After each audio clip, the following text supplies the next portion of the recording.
So yesterday there was an update for Trouble Brewing minigame, and I think they made it a little bit too powerful, because even quite a few people said like, oh yeah, I'm gonna abuse this because it's definitely gonna get fixed, especially Iron Man, because they can get free fletching and cooking experience, like insane XP an hour, considering you don't need any supplies because everything is available in the minigame itself. So I actually have 29 out of 30 slots unlocked in the Trouble Brewing minigame. You could say I'm quite an expert, you know. I have almost green collection log. I spent almost 140 hours in total in here.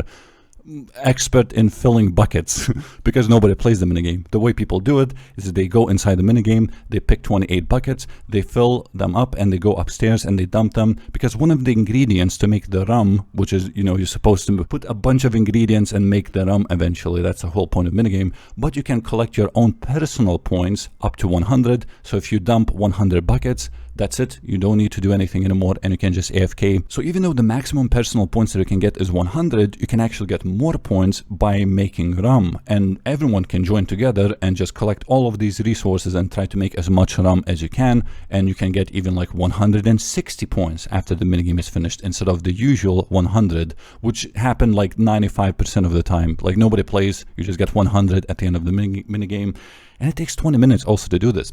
So Jagex noticed that, and they're like, hey, we're gonna fix that. We're not gonna make it so you get more points per making rum, because you get, I think, 2 points if like somebody makes the rum, like everybody gets it. But we're gonna increase the experience of certain tasks, so it's gonna be more attractive to collect other stuff instead of just filling the buckets. So you can see at the top, sometimes there's like 3,000 buckets and 0 of everything else. Then you can get this bark, and I didn't even know how you make it. It's one of the ingredients to make the rum. So you go chop the scrapey tree. It gives like 25 woodcutting experience, but you can fletch it, and it gives like 160 fletching experience per log, and you can chop them like very quick, and you just fletch. It's like 160, like, oh my god, that's like quite a lot. Apparently it's over 100k fletching experience an hour. Okay, so you chop the tree, you fletch the tree, and then if you climb up, you can deposit those, whatever is the bark, you can deposit inside the boiler thingy, and it will give you cooking experience. That's right, you can chop a tree, fletch the tree, and then you get cooking experience when you dump it in, and it gives like a lot. It gives like 320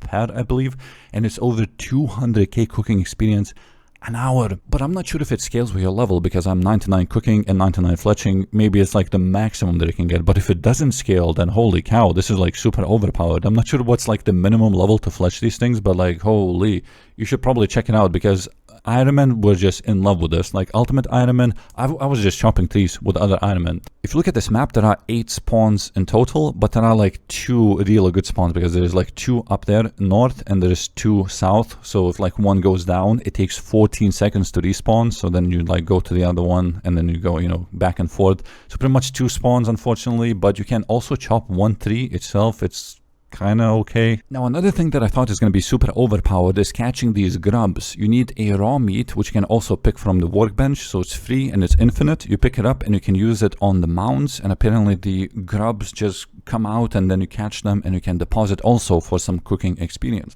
However, it's not like, sometimes it just depletes very quickly. After 1 or 2 tries, it's empty, and it takes like, I don't know, like 10 seconds to replenish. But what happens very often is that this swarm of bees comes out when you're trying to feed the grubs, and it doesn't allow you. Like even if there's like a grub mound, it says, oh, I cannot do this because there's bees flying around. So you have to find another mound. You see, it gives like 160 hunter experience per, and sometimes you spam it so much that it's like, oh my god, this is like insane experience. I was getting maybe like 30,000 hunting experience. It was nothing really good. However, this minigame is so confusing that maybe like 2 people out of 40 play the minigame, and they like do all the rum thing, and then everyone's like, hey, thank you for making the rum, because I don't even know how to do this. There's no plugin also on the plugin hub to download. There's nothing. So if you look at the very top of the screen, it says what kind of ingredients you as a team have already, and this is where like, oh my god, there's like 8 of them. It's kind of confusing. So if you look at the very first 3, it says 1, 2, and 3.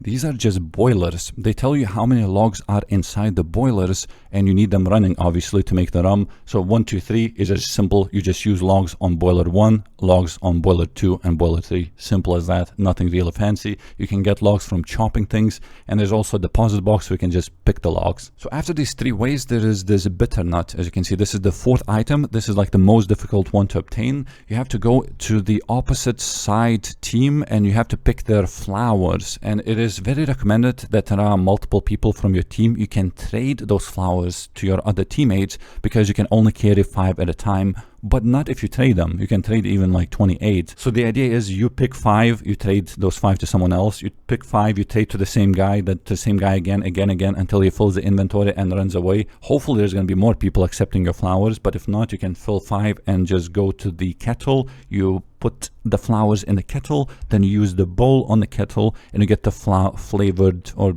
yeah, I think whatever, the water of different color. Then you go in the middle of the map, you catch a monkey, then you use the water on the monkey to color it blue or red, depending on your team. And then you use that monkey on the bitternut tree and the monkey goes up, but you use 1 monkey only. If you use 2, they're going to start fighting and you're going to get no bitternut, or maybe 1 bitternut only. And you can only carry 2 at a time, and that's how you get the bitter nut. And once you get the bitter nut, you just deposit in one of the hoppers, and there's like an icon. You can see which one should go where. And yeah, that's how you get +1 bitter nut, and you helped a lot for the team because this one is really difficult.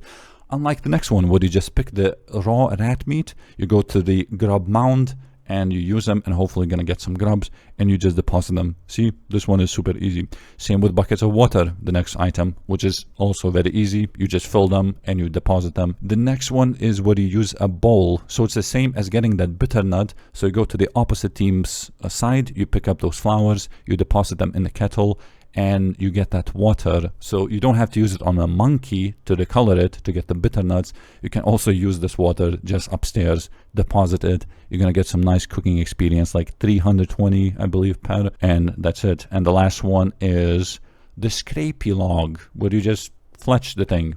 So you go chop it, fletch it, and you deposit it, and that's it. That's how the whole minigame is played. However, this is supposed to be like a PvP minigame, so not actually like fighting other players, but you are supposed to like sabotage their own rum making, so you can like light things on fire. And I guess this is how the minigame is supposed to be played, but it's just so annoying what other people are doing. It's like they burn the tap where you're supposed to like fill the water, and it's not going to allow you to do that because it's on fire. So you have to wait until the fire goes out if you don't have buckets of water, because you're trying to fill them up. You probably don't. And it just takes a long time. I guess that's how the game is supposed to be played. I mean, you don't get penalty for losing or winning. You get the same amount of points, or you get different points, obviously, the more rum you make, but there's no reason to sabotage the other team. But so many people do it. They just use the bitter nut instead of their own hopper. You can use it on the enemy hopper, and then you destroy that hopper, and they cannot put anything in it until they fix it. Now, you will probably find a lot of people do this, especially maybe after this video, or maybe once more people find out about like fletching and cooking methods.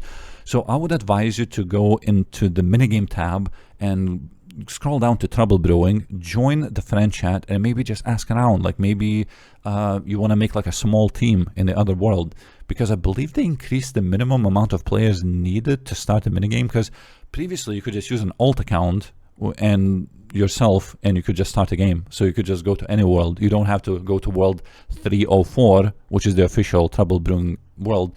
It just didn't work. It just said waiting for more players to start the game. Now I could get more alt accounts. I just didn't want to like purchase membership.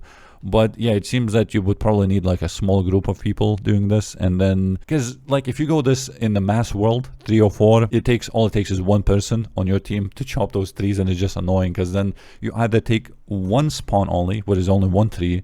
It's kind of slow, you know. You probably want to get 2 trees, so there can only be 2 people doing the tree thing, unless you pick one tree, like I said, because there's 8 spawns in the whole island. Oh, and what they made is after you finish the minigame, you don't actually get pieces of 8 anymore. That used to be the currency that you get from playing the minigame. I guess you do get them, but they're like kind of like pest control points. You know, you don't get them physically in your inventory. They just exist after you finish the minigame. So once you finish it, if you don't get anything, no worries. All right, so obtain 29 out of 30. The last item I need is Lucky Shot Flag. Ooh, and I also found out that you can actually have multiple of these items. These are like super cheap on like 20 pieces of 8. So it wouldn't take too much to get like 250 of these, but maybe I should just stop doing these things, you know, when I go to 250. I don't know what's up with me. I just like, oh, I see something easy and I just want to kind of like do it. So yeah, they changed also the reward shop. It kind of looks like forestry, and it seems that they're going for this look for a lot of these minigame rewards, probably eventually all of them, because Brinhaven Agility Arena was also changed with a similar interface. So Lucky Shot flag is this one. I currently got 3.8k pieces of 8. Lucky Shot flag, 4,000 pieces of 8. Let's go. I should have unlocked it. Should have unlocked it yesterday. There we go. The final item. Finally, it is green. Yes. 140 hours to get this log. And I just want to show you that you actually cannot sell these back. Like, there is a select option, but then it says a no shop offer. Right, time to edit. Thanks.